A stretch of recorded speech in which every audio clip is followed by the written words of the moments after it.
Thank you so much for the kind introduction. Since I've only 10 minutes, I will drop the first page that deals with a question that all of you already know, namely the fact that carbon dioxide would change the atmosphere is not a recent discovery.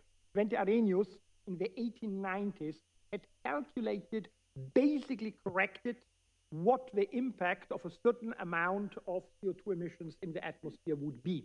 So it is not so that people did not know what was going to happen. They could have known it since the 1890s. This as a beginning. So it is clear, however, that Arrhenius underrated completely the speed in which we would achieve the amount of CO2 emissions that would change the climate up to the amount that it does.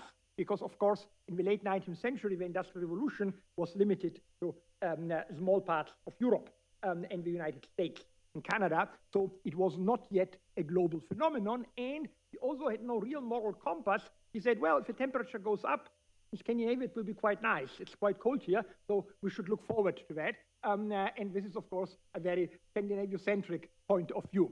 The main reason for the actual situation was also not lack of knowledge. Many of the dangers confronting us have been known for decades to scientists and could certainly have been explored more in depth and communicated to a broader public much earlier if there had been a political will. Why was there none? The answer that brutal economic interests hid the truth is certainly not wrong, but it is unilateral. Unlike in the case of the tobacco industry, the forces supporting the combustion of fossil resources were an integral part of a project of modernization that since the Industrial Revolution, starting in the late 18th century, has radically transformed our value system, our social institutions, and in this process, nature too. The desire to subject nature completely to human needs has been traced to the divine empowerment of Genesis 1:28, but this is a remote ancestor that for almost 2 millennia did not trigger any of the consequences ascribed to it. For even in monotheism, although perhaps to a lesser degree than in the pantheistic polytheism of a pagan world, nature, being God's creation, partakes in a holiness, the awe for which has proved to be one of the most powerful inhibitors of human conduct.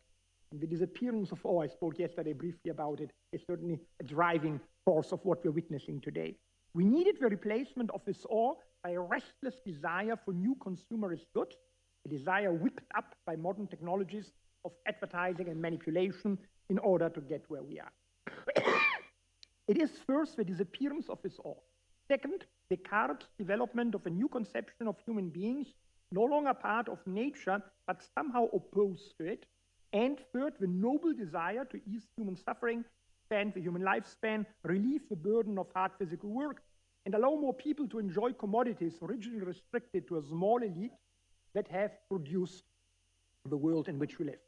Francis Bacon's New Atlantis already anticipates the scientific and technological revolutions which, together with the unleashing of trade and industrial capitalism, led to a self-reinforcing mechanism, further strengthened by the rise of the world market, democracy, and the welfare state. The success of a politician depends in such a system largely on economic growth, and the use of cheap energy was the easiest way to achieve such goal for the nation and re-election for oneself. For a long time, investment in fossil energies were understood as a generous renouncement of immediate consumption in order to render life smoother for future generations.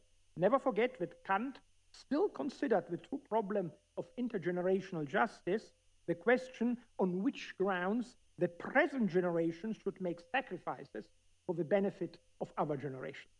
That was for him the real problem of intergenerational justice. Not that we live at the expense of other generations, but that we are investing for other generations.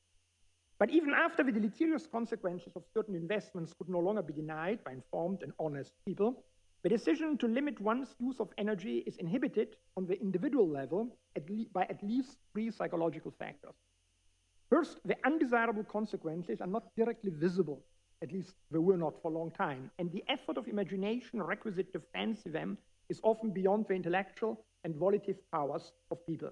Second, even when this effort succeeds, the victims, such as people starving to death or forced to dangerous migrations, you heard this morning about it because of extending deserts in Africa or drowning on smaller Pacific islands because of the rise of seawater, are perceived to be far away in space and often also in time, and this did not enhance the motivation to use constraint. The good news is that this has begun to change in the last decades, even in countries like Australia and the USA, where harm hits now closer to home.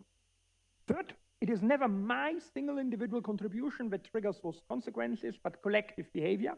And if I am the only one who renounces a certain good, while others continue to enjoy it, I will be worse off, while no real benefit will accrue to humanity at large, since others will step in for me. This is the well-known tragedy of the commons. Beyond the psychological level, the three most prestigious social institutions of a modern world, sovereignty of states, market economy, and democracy, have proven, if not hostile, at least not conducive to the solution of a problem of limiting climate change. As just said, often the destructive consequences of one's behavior do not hit oneself, but people far away. And if these people are beyond the borders of a political unit, there is no easy mechanism to enforce a change, neither in the domestic political process nor in international law. It suffices to point to paragraph 52 of draft decision 21 of the 2015 Paris Agreement within the UNFCCC. Article 8 of the agreement, we read there, does not involve or provide a basis for any liability or compensation. That is the state of international law. There is the Warsaw mechanism, but it's it's very limited. But how about a country's own citizens? As long as they are not yet born, or at least not adults, it would be naive to assume that the market or the democratic process guarantees their rights. A true market, which must be defended by law against the formation of monopolies and oligopolies, is on the whole the most efficient mechanism to achieve an equilibrium of supply and demand for those who have purchasing power. But future generations do not have such power, and they do not have voting rights. Nobody represents them. It is therefore not at all surprising that we have not succeeded in institutionalizing justice between generations and between nations to the same degree that has been achieved with regard to justice between classes. Finally, it has to be mentioned that even among those who will in all likelihood be hit by the disastrous consequences of climate change, denial is not rare. Human inertia plays an important role, since the social appreciation of certain activities is particularly hard to change. People do not like to acknowledge that what they and their parents cherished in the past, such as SUVs or expensive travels, was morally wrong. Furthermore, the complexity of the science involved in the decline of the trust in authorities of all kinds, including that of scientists, give denial of the fact an easy excuse. But while all this explains the enormous difficulties that we have in implementing intergenerational justice, which of course is not limited to climate justice, but represents a much broader concept, it does not change the fact that a behavior that creates considerable, probably enormous harm to people far away in space and or time is gravely unjust, even if it satisfies immediate interests of the agents. It is impossible to reduce justice to an equilibrium between selfish interests. True enough, thank you very much. True enough, people may agree about Pareto improvements based on purely selfish interests, if they are not yet in Pareto optimal situation. But it would be morally absurd to claim that only such moves are morally required. For the most horrific injustices may well be Pareto optimal. The basic principle of any acceptable moral theory is the recognition of the demands of justice as something irreducible to one's own interest. Justice demands the equal treatment of people and the recognition of the universality of norms, be they entitlements or prohibitions. Thank you so much. That's very, very kind. Deviations from these principles are inevitable in a differentiated society, but according to Rawls, they must be shown to be in the common interest. On the basis of such a universalistic ethics, it's clear that harming the life, health, property, and freedom of people spatially and temporally distant for the satisfaction of fleeting desires is immoral, even if one has to grant that the status of future generations entails complex ontological questions that do not concern contemporary and only spatially distant people. The focus on demands of justice toward other people does not exclude that there is an intrinsic value in non-human entities, particularly organisms and ecosystems, a value that is not reducible to their instrumental value for human purposes. A value does not lose its intrinsic nature if one holds a position that the recognition of such values enriches also the life of humans. But it is impossible to deny that in the case of conflict between a human and an animal life, the first, while not the only value, trumps the latter, since only humans can be moral agents.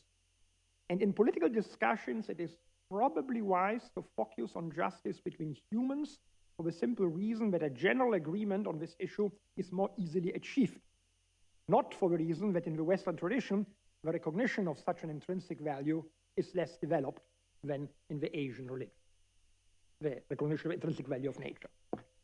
While the idea of justice is irreducible to selfish interest, human nature is so deeply flawed that it is morally imperative to render moral behavior on the whole compatible with individual interests. While morality will always ask for some form of self-sacrifice, we have to create economic, legal, and political systems in which a moral person does not become the victim and the immoral one, the successful usufructuary. The tragedy of the commons cannot be overcome without a reliable mechanism of negative sanctions against those who break the laws. Thus, the transformation of our morality into an attitude that accepts responsibility for the remote consequences of our behavior must be accompanied by far-reaching legal reforms. But what are the main institutional changes that moral policies have to bring about? I want to quickly mention changes in our concept of property, liability, taxes, and constitutional and international arrangements. The central idea from the point of view of universalist ethics can only be that both the use of resources and the emission of pollutants must be kept to a level that allows future generations to enjoy the same rights that the current generation is reaping the benefits of. While differentiations in property are just and inevitable as an incentive for work, it is hard to accept the idea that natural capital can become absolute property of a person or generation. For unwrought capital, natural capital is not made by human labor, the source of legitimate private property, but antecedes it. In the case of renewable resources, there can be no right to use the capital stock up. One can only harvest the interest.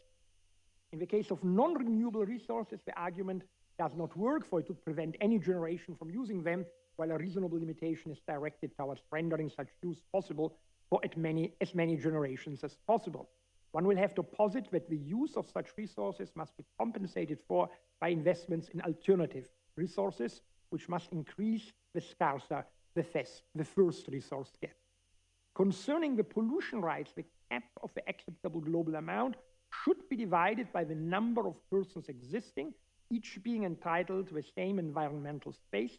In order to avoid creating an incentive to further demographic growth, the UN should grant to the different countries the amount corresponding to the number of their inhabitants for a few decades, so that countries may not be induced to policies fostering population growth. Rights to pollution should be tradable in order to increase efficiency of allocation. In order to facilitate the transition to a closed-loop economy, it is reasonable to conceive buying an environmentally problematic product as a mere buying of the use of this product. Thus, when it does not work anymore, the producers should be obliged to take it back, since they are most familiar with the ingredients and best know how to utilize them. Whoever causes pollution must be liable for it and pay appropriate compensation, also in international court. Concerning the problem that most ecological disasters are caused by a complex web of agents, the answer can only be that institutions who contribute to ecological damage have to pay into a compensation fund according to the quota to which their activities have contributed to such damage. There will be difficulties in determining such partial contributions, but even a rough demarcation would be better than what we have now. Last two things. The democracy as we have it suffers from the fact that there is no organ representing future generations. How can we build such organs?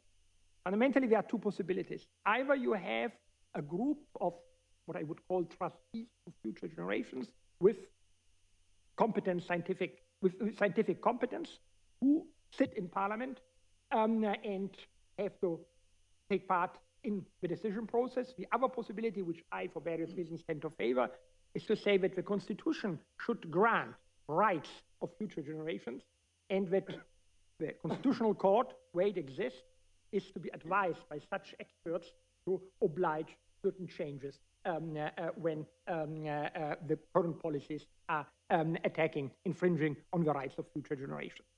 And on the international level, we will have to build up, in analogy to the Security Council of the United Nations, something analogous to an environmental council where the caps are determined by the international community.